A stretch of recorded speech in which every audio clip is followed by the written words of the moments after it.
This weak and slender boy has just been subjected to an experiment. We see him being injected with serums and strapped into a chamber to undergo a strange procedure. We see him scream in pain, yet he still asks for the experiment to continue. And when the chamber is opened, we see that it's produced results. He's now bigger, stronger, and more agile. That procedure is one of the most important elements in the story of Captain America. But in the story, we also have his counterpart, a man who was treated with the same serum, but the result was entirely different. A monster was created. The doctor responsible for this explains that the serum also amplifies what's inside you. The result was a corrupted man who wants to destroy everything. This serum and procedure can be understood as a metaphor for power, which raises a rather interesting dilemma and reminded me of a phrase that says, power corrupts, and absolute power corrupts absolutely. We've seen this with the great dictators of history, people in high positions within the church, as well as the numerous acts of corruption among politicians. But perhaps, like the serum, it's not that power corrupts, but rather that it simply magnifies what was already within us. And in this video, we will answer that question. But to do so, we need to go back a little in time, specifically to 1942 and a remote church in Norway, where Hydra forces break in because they're searching for an ancient object called the Tesseract, a source of mythological power. Hydra is the scientific division of the Nazi regime, and the name of the man who leads it is Johann Schmidt. But let's say he has ambitions far greater than serving the regime. Because of this, he mercilessly kills an elderly man who is guarding the Tesseract and then leaves. A year later, in 1943 New York, a young man named Steve Rogers tries once again to enlist in the army. His father died in combat, and his mother from an infection. He also has asthma, a long list of illnesses, and is far too thin to be accepted for military service. Despite lying and constantly changing his place of residence to gain more chances, he's once again rejected, as the doctor knows that if he sends him to the front lines, he wouldn't last long. Later, we see Steve in a movie theater trying to watch a film. Before it begins, a wartime propaganda video is shown with patriotic imagery, but a young man starts complaining and mocking the content out loud. Steve, who takes the conflict very seriously, asks him to show respect for the soldiers who are fighting. But the guy is much bigger than he is and throws him out of the theater with his fists. Steve tries to defend himself, but he has no strength. He ends up in an alley, taking a beating, unable to lift even his arms, yet he still refuses to give up. That's when Bucky Barnes, his best friend, appears. Bucky easily pushes the attacker aside, punches him, and helps Steve to his feet, telling him he never knows when to quit. Bucky is the complete opposite of Steve physically, tall, strong, charismatic, and already in the army. But beyond that, he takes care of Steve with loyalty and affection. At that moment, Bucky tells him a couple of things. First, that the next day he will be sent to the front lines to fight. And second, he invites him to a technology fair taking place that very night in the city. A last outing between friends before the war separates them. At the fair, Bucky arranges a kind of double date for Steve, who, by the way, doesn't have much luck with women either. At the fair, they watch a presentation by Howard Stark, a young, brilliant, charismatic, and somewhat arrogant inventor, and one of the brightest minds of the generation. But it seems Steve isn't particularly interested, as he slips away to try enlisting once again. However, Bucky confronts him, and they begin to argue. Steve tells him that men are risking their lives, that he has no right to do any less, and makes it clear that he's not doing it for himself. But Bucky knows that deep down, Steve also wants to prove his worth. After this, they laugh a little to ease the tension, and Bucky leaves with the two girls. A situation that doesn't bother Steve at all, because he wasn't interested in being with them. In fact, he seemed uncomfortable and insecure during the entire interaction, and very likely, that insecurity has been a constant throughout his life. And right here, I'd like to begin analyzing the character development of Steve Rogers, starting with his current situation, and specifically, the way he sees himself. We often think that self-esteem is something that comes from within, but it really doesn't seem to work that way. The term self-esteem is a bit misleading, because the truth is that our self-esteem doesn't originate solely from ourselves. It arises from comparing what our environment values as worthy and what we feel we possess. And if what the world admires is far from what we are, then we start to feel we're not enough. As we've seen, Steve happened to be a young adult in the midst of World War II, and that contextual factor is fundamental, because, like any context, it shapes the way individuals think. In that context, the value of an adult, or young man, especially in countries at war, was entirely shaped by his usefulness in the conflict. Yes, politically, but also symbolically. To be strong, masculine, dominant, and combative was what was expected of a real man. And to this ideal, you had to add the propaganda spread by the army and the government to incite young men to enlist. And this wasn't just any propaganda. It was one of the most aggressive campaigns in history. It served to inform people, yes, but also sought to emotionally shape the entire society. And one of its objectives was to convince men that enlisting in the army was a moral obligation, a patriotic duty, and their responsibility as men. There were posters everywhere. One of the most iconic shows Uncle Sam pointing directly at the viewer with the message, "I want you for the US Army." He wasn't asking you to enlist, he was demanding it.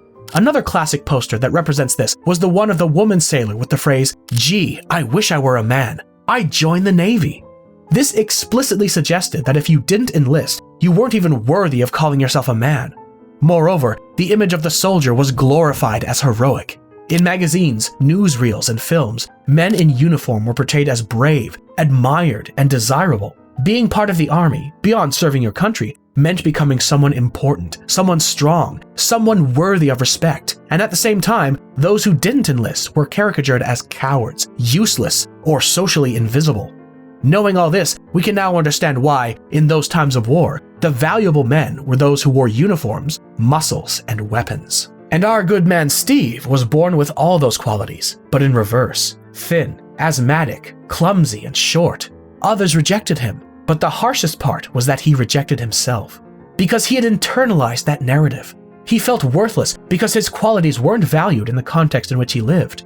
And that is, in my opinion, one of the most harmful effects of social ideals and mandates. Others may judge you, but you end up judging yourself by the same standard. That's why Steve insists again and again on enlisting. Of course, part of him might be doing it out of moral conviction, from a genuine desire to protect others and not just stand by while people are risking their lives. But it also seems like he's doing it out of a need to prove himself, and to others that he's worthy. To show that he's no less of a man just because he isn't what others expect him to be. Women, of course, also suffer from this kind of thing. However, for men, this scale of worth is often tied to more intangible but equally cruel aspects, such as status, power, usefulness, and the ability to be someone important or someone strong. So it's not that Steve is not valuable, it's that he lives in a context that doesn't appreciate those particular qualities. Just a quick pause to say that if you're enjoying this video and haven't subscribed yet, please consider subscribing. It would mean a lot and really helps me keep making more videos and content like this. Alright, let's get back to the story. In the end, Steve and his best friend finish their discussion, but this entire interaction is observed by Dr. Abraham Erskine, a German-born scientist working on a special government program. When Steve goes again to try and enlist, Erskine asks him a few questions, including why he wants to go to war. But Steve's answer is rather peculiar. He doesn't talk about killing Nazis. He talks about standing up to bullies and injustice. That convinces Abraham, who approves Steve's entry into the army, and gives him the opportunity he'd been desperately seeking for so long. Meanwhile, at Hydra's secret base, Schmidt and Dr. Arnim Zola are channeling the power of the Tesseract. The experiment works relatively well, but a few adjustments are still needed for this energy source to fully function. A source so powerful, it could change the course of the war and the world. Now we see Steve taken to a training camp, but he becomes the laughingstock of the group, as he is the weakest, the last to complete exercises, and the most physically clumsy, but he shows himself to be a bit more analytical than the others. The purpose of the unit Steve is placed in is to find and select the most suitable man to enter a new super soldier program that the army is developing. We're also introduced to Peggy, a military woman who is part of this project and who will become very important. As soon as she arrives, we see that one of the new recruits underestimates her, but she responds with a direct punch to the jaw. This makes it clear that Peggy breaks the stereotypes of the time. The place she's in is an environment completely dominated by men and prejudice, but she learns and commands the respect she deserves. The two main people in charge of this program are Colonel Phillips and the doctor who recruited Rogers. The doctor tells the colonel in secret that Steve will most likely be chosen for the super soldier program. But Phillips doesn't believe a thin asthmatic should be the one selected. Instead, he proposes another man, bigger, faster, and stronger. Immediately after, Phillips throws a training grenade to the test recruits. Everyone runs, except Steve, who, not knowing it was fake, throws himself on it to shield the others. That action convinces Erskine once and for all that Steve is the right choice. The night before the procedure, Erskine speaks with Steve. He confesses that he once worked under the Nazi regime, that he was pressured by Hitler and Johann Schmidt, the ambitious officer who wanted to become more than just a man. Schmidt became the first subject of the super soldier serum, and while the experiment worked on a physical level,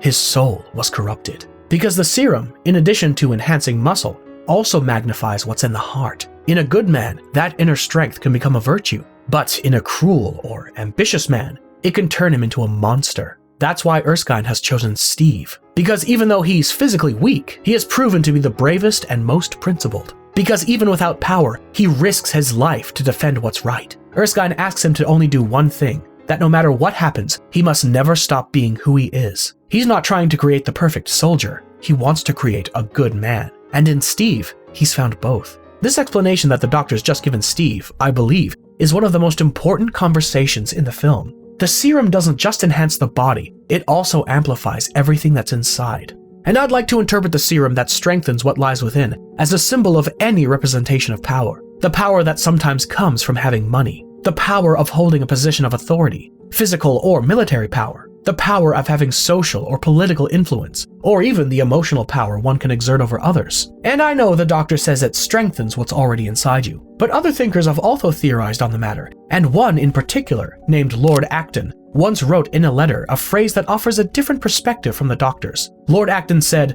"Power tends to corrupt, and absolute power corrupts absolutely." He believed that the more power someone has, the harder it is for them to remain ethical. These two different ways of thinking form a small debate that I'll explore later on. The next day, Peggy takes Steve to a laboratory. On the way, they talk a bit. Steve shares that he's never asked a woman to dance because he's waiting for the perfect partner, and the two share a pleasant moment. They finally arrive at the secret lab where the process to transform Steve into a super soldier will take place. Howard Stark comes in to supervise everything, and finally, the procedure begins. It involves multiple injections and a special serum. Steve screams in pain. His whole body burns, but he still endures and asks for the experiment to continue. When the chamber containing Steve Rogers opens, the person who steps out is physically different. He is now muscular, significantly larger, stronger, and with a determined look in his eyes. The procedure has been a complete success. However, the celebration is abruptly interrupted. A man who has infiltrated the lab, Nazi agent Heinz Kruger, activates a bomb, kills Dr. Erskine, steals the last sample of the serum, and tries to flee. Steve tries to help the doctor, but there's nothing he can do. Erskine simply points to Rogers' chest and then dies. Steve wastes no time and runs after the Nazi agent. At times, he's very clumsy, as he still doesn't know how to control the strength and size of his new body. He runs through the streets of Brooklyn on foot, dodges cars, leaps over taxis, and even dives into the sea to reach Kruger, who's already attempting to escape in a submarine. Steve's strength and determination prevail, and he manages to break the glass and pull Kruger out of the water with impressive force. But before he can interrogate him, Kruger takes his own life with a cyanide capsule, muttering words that will shape the course of this story. Hail Hydra. Meanwhile, Johann Schmidt presents his technological advances to the Nazi regime's top officials. But during this demonstration, Schmidt makes it clear that he no longer wants to be just another link in the Nazi chain. For this reason, he uses a weapon powered by the Tesseract to eliminate the officials and commanders. It's so powerful that it literally vaporizes them. Afterward, the scientists loyal to Schmidt shout, "Hail Hydra." Back in New York City, Peggy tells Steve that all hope of reproducing the program lies in his genetic code. But now that the doctor leading the mission is dead, there's no one else with the knowledge necessary to continue. Or at least, not without taking many years. So for now, he'll be the only super soldier. The army also examines the remains of the submarine and realizes that Hydra possesses far more advanced technology. As a result, the colonel gives the order to begin operations immediately to dismantle the organization. Steve tells the colonel he wants to help, but the only response he gets is, "I asked for an army, and all I got was you, and you are not enough." Rogers truly wants to help his country, so a senator named Brandt sees an opportunity in him, not to send him to the battlefield, but to turn him into a propaganda symbol. And this is how Captain America is born. But not in the way we all imagine. This is not the birth of a war hero. Here, we witness the birth of a propaganda figure. That's why Steve is dressed in a flashy suit of stars and stripes, given a prop shield, and placed on stages with lights, music, and dancers. He begins touring cities, boosting morale, and repeating scripted lines in theaters across the country, even acting out scenes where he punches a fake Hitler for show. The interesting part is that this propaganda campaign turns out to be a complete success. In theaters across the nation, children cheer for him, women kiss him for magazine covers, and politicians use him as a decorative figure. The choreography is colorful, the patriotic anthems play loudly, and he even stars in film shorts that showcase his abilities and the way he fights alongside soldiers. But despite the recognition, none of it feels real to Steve. Despite the fame and public attention, Steve feels disconnected from it all. He wasn't recruited to pose for cameras or recite lines to crowds. He wanted to fight, to make a real difference, but they turned him into a spectacle. a costume, a script, a cardboard shield. Everyone sees him as a hero, but he knows he hasn't done anything to earn that title. And in fact, those who are truly risking their lives on the front lines know it too. We see that when he visits army camps, the soldiers boo him, which reinforces Steve's sense that he's just an imposter. It's at that same location that Peggy speaks with him to encourage him and tell him that he could be more than a dancing monkey that they're forcing him into. We now understand this perspective, that self-esteem isn't something that comes solely from within, nor something that one simply chooses once and for all. Self-esteem is a relational product. That is to say, it's shaped by the bonds and gazes that construct us, and by the environment in which we grow. And these things, over time, leave a mark on who we believe we are. And one of the hardest things that can happen to us is to feel we don't belong. That who we are, what we have, what we can offer, isn't enough. But for everyone who's ever felt that way, I think it's worth remembering that, perhaps, the problem at times isn't us. Sometimes, the problem may be the eyes that are looking at us. And the eyes that have been able to truly see in this story have been the Doctor and Peggy. Both saw Steve when no one else did. One chose him for the qualities others didn't value, touching his chest just before dying, as if to remind him that it is there, in the heart, where what truly matters resides. And the other, speaking to him in his moment of emptiness, when Steve has already been physically transformed, but feels insignificant. And perhaps they were able to see him because they too know what it means not to fit in. Erskine was not a soldier or a man of the battlefield, but a scientist who chose to fight for his country through research, a space that's rarely recognized as heroic. And as for Peggy, she too broke away from the mold of what's expected of a woman at the time. She didn't stay at home. She didn't settle for the role society reserved for her. She stepped into a male-dominated world, one that probably didn't see her as capable, and yet she claimed a place. That's why I believe what Peggy really said to Steve, deep down, was, "Don't let yourself be reduced to what others have decided you are." And those words began to remind Steve of the conviction that he deserves to act, and that he deserves to exist beyond the costume. And this also happens to us in real life. Some people have spent years with qualities no one has recognized.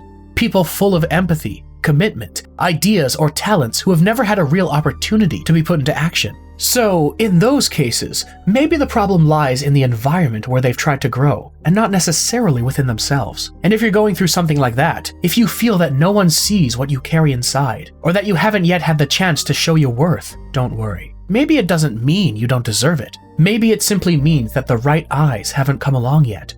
But those eyes do appear eventually. Someone who knows how to truly see. And when that happens, all that now seems invisible was never insignificant. Maybe it was just waiting to be seen by those who know how to see. During their conversation, Peggy shares news that leaves Steve stunned. In a recent Hydra offensive nearby, 200 soldiers from the 107th Battalion were sent and fewer than 50 returned. The rest either died or were captured. And why is this important? Because the 107th Battalion is the one his best friend, Bucky Barnes, was in. Steve immediately rushes to speak with Colonel Phillips, demanding to see the casualty list, but the colonel dismisses him with contempt. Steve just wants to know if Bucky's alive. He implies, almost indifferently, that he probably died like the others. That's when Steve has had enough, and it's at that point that he decides, without permission, to make his own rescue plan. Without authorization, and with the help of Peggy and Howard Stark, Steve boards a plane headed for enemy territory. The plan is to parachute behind enemy lines, infiltrate a Hydra base, and rescue Bucky. Steve jumps from the plane, lands in the mountains, and sneaks into the base hidden inside a truck. There, he discovers dozens of Allied soldiers being forced to manufacture weapons. Steve begins unlocking cells, and those same soldiers ignite a rebellion to escape. Schmidt watches the intruder tearing through his men. Upon seeing his face, he smiles. Captain America has arrived. He activates the base's self-destruct sequence. Amid the chaos, Steve finds Bucky. Rogers frees him, and they begin to escape. On their way out, they encounter Schmidt and Dr. Zola. But Schmidt tears the skin from his face, revealing that he'd always worn a mask and showing his true face, a red skull. Let's recall that he, too, was part of the super soldier program. The experiment did work in physical terms. But remember, the serum also amplifies what lies within a person, and in Schmidt's case, that was unchecked ambition, cruelty, and megalomania. As a result, his body and face were deformed, and since then, he adopted the symbolic name Red Skull. After this revelation, a fight breaks out between them, but Schmidt escapes with the Tesseract. and Zola flees down a separate path. Steve and Bucky run, and fortunately, both manage to escape. The next morning, the Colonel watches in astonishment from camp as all the prisoners of war return alive, carrying confiscated Hydra weapons and led by Steve Rogers, Captain America, at the front of the soldiers, who cheer him and thank their captain. This seems like a good moment to return to the theme of the duality between Red Skull and Steve Rogers. We've already seen that both were subjected to the same experiment, the super soldier serum, but the results were radically different. One became someone who wants to do good, and the other a monster. As I mentioned earlier, for me, the serum is a metaphor for power, and power, as the doctor said, magnifies what already exists inside you. And that's why the same substance, or the same power, in different hands produces different outcomes. But why? Why do some men use power for evil, and others, like Steve Rogers, for good? There are many contributing factors, but I've narrowed it down to 3 that I believe are the most important. The first is the personal history of each individual, and how they process their painful experiences. Because 2 people can go through exactly the same thing, yet what they do with it can be completely different, and that usually has to do, in part, with how their inner world was shaped, with the role models they had, and with the moral code they developed throughout their life. Steve was beaten, mocked, and excluded for years, but the way his mind operates, whether consciously or unconsciously, did not allow that to turn into resentment. He didn't project his pain outward. Instead, he turned it into an ethical compass, because he knows what it feels like to be small and alone. And precisely because of that, he would never use his power to make someone else go through what he suffered. On the other hand, some people live through the same, and when they gain power, they use it as a form of revenge, as if they're trying to give the world back all of the pain they once felt. They want control, so that no one can ever make them feel weak again. And that is, partly, one of the roots of many lives filled with pain that is passed on to others. Power as compensation for a wound that was never addressed. The second factor that might make the difference is the kind of desire that drives each person. Not everyone seeks power for the same reasons. Schmidt seeks to be above others, to be feared, to control. Steve, in contrast, seeks to survive, to protect, to fight for what's right. And that motivation, though not always visible from the outside, is sometimes what determines how power will be used when it finally arrives. And lastly, there's the importance of who validates you and at what moment. Many people who are corrupted by power are not acting out of pure malice, but from a never acknowledged lack. From an entire life in which they felt they had no value, they were unseen, they had to make noise just to exist. So when they finally have power, they use it to fill that void, to force the world to see them. But Steve had already been seen before. Erskine chose him for his heart, not his body. Peggy believed in him before he was a symbol, and Bucky respected him when he couldn't even lift a box. And that may have given Steve an identity not based on power. And yes, in part, he did want to join the army for validation, but once he had power, he didn't use it to take revenge on those who hurt him. He used it to prove he could help, because that had always been his conviction, even before the power. So in short, Steve Rogers before the serum was already someone who fought for others, someone who never gave up, who defended what was right, and who knew what it felt like to be small. And maybe that's why he never oppressed anyone. The serum only gave him a body that matched the size of his heart. Schmidt, on the other hand, was the exact opposite. His desire for power came from a dark place, so when he finally obtained it, it merely exposed him as the tyrant he already was. In real life, we often don't truly know people until they have power, and that's when we see whether power allows them to care or to dominate. So, returning to the phrase from the beginning, I believe that absolute power does not absolutely corrupt. It simply reveals, absolutely, who you were before you had it. After this victory, Steve begins working on a new offensive, identifying and dismantling Hydra's weapons factory scattered across Europe. For that, he assembles a special squad, the Howling Commandos, a small but extremely effective group. Steve also invites his friend Bucky to join the mission, saying something like, "Would you follow Captain America into the jaws of death?" To which Bucky replies, "Hell no. But I would follow that little guy from Brooklyn who was too dumb to run away from a fight." Steve smiles. Now Captain America is an admired symbol to everyone, but sometimes that admiration can lead people to cross the line. At the army headquarters, a blonde officer approaches Steve to thank him for his heroic actions and suddenly kisses him. Steve is left stunned, and just at that moment, Peggy walks in and sees the scene. She says nothing, but her expression says it all. Disappointment, anger, and above all, a flash of sadness. Until that point, her bond with Steve had been subtle, but emotionally charged.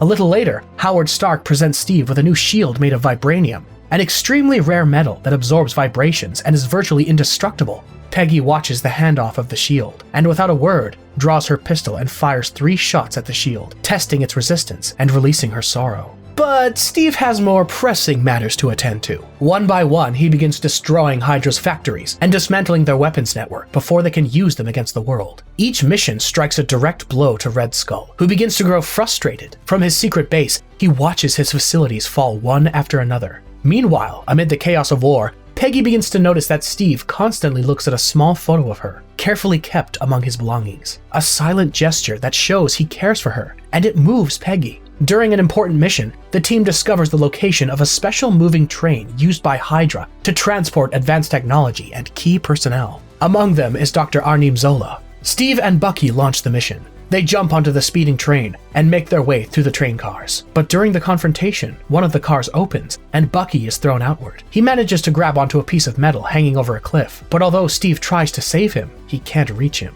and Bucky falls. The death of his best friend hits Steve hard, but it also gives him a new reason to fight. After capturing Dr. Zola during the train mission, the army interrogates him and obtains critical information.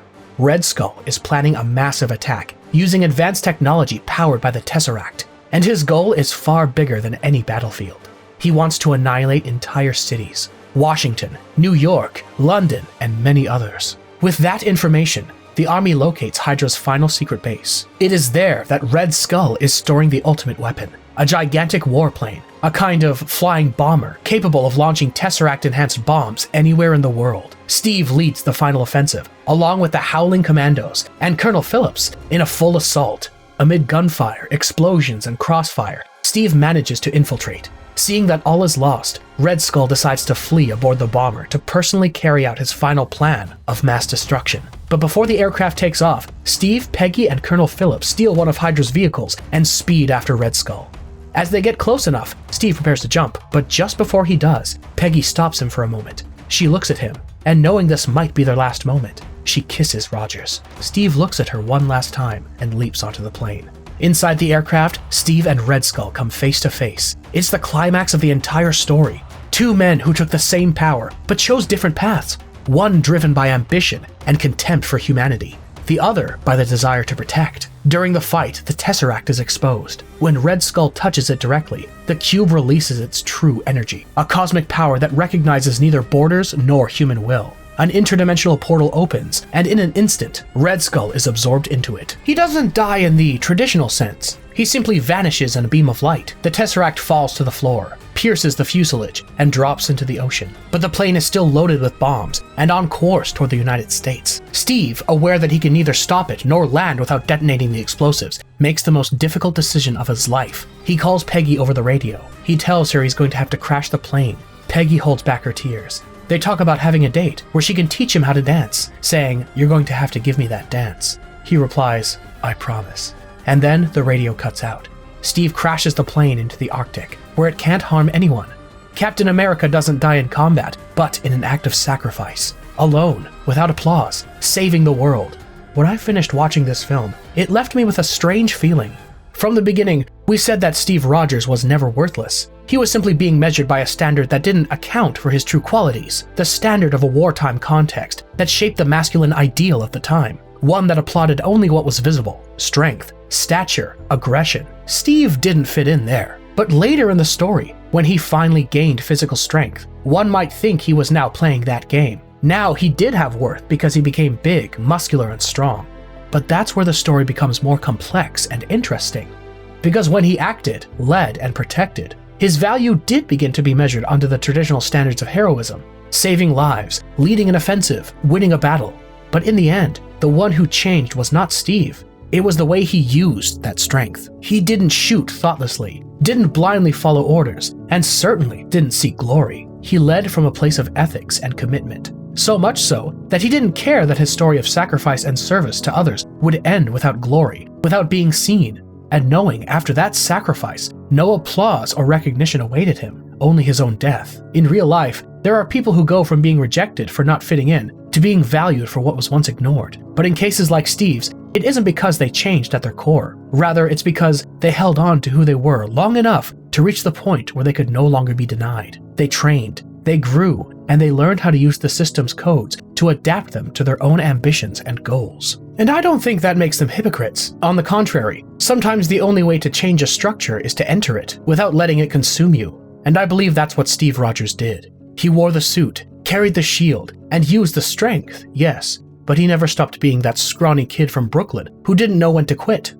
But as many already know, the story doesn't end there. Nearly 70 years pass, and now we see a team of S.H.I.E.L.D. explorers crossing the ice in all-terrain vehicles. One of them halts and points to something in the distance, a kind of aircraft. They break the ice with heavy machinery and flashlights. What they uncover leaves them speechless. A gigantic frozen aircraft, hidden for decades. Someone from the team steps forward and, with reverence, brushes the snow from a metallic surface. And there it is, a shield.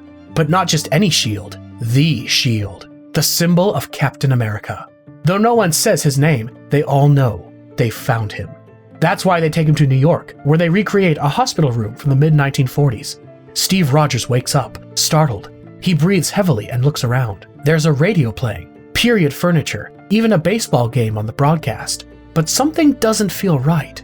Steve frowns because he recognizes the game that's supposedly playing live. He remembers hearing it before, back in 1941. Then he realizes something is wrong. A woman enters the room. She smiles, trying to calm him, but Steve doesn't allow it. He confronts her and demands to know what's going on.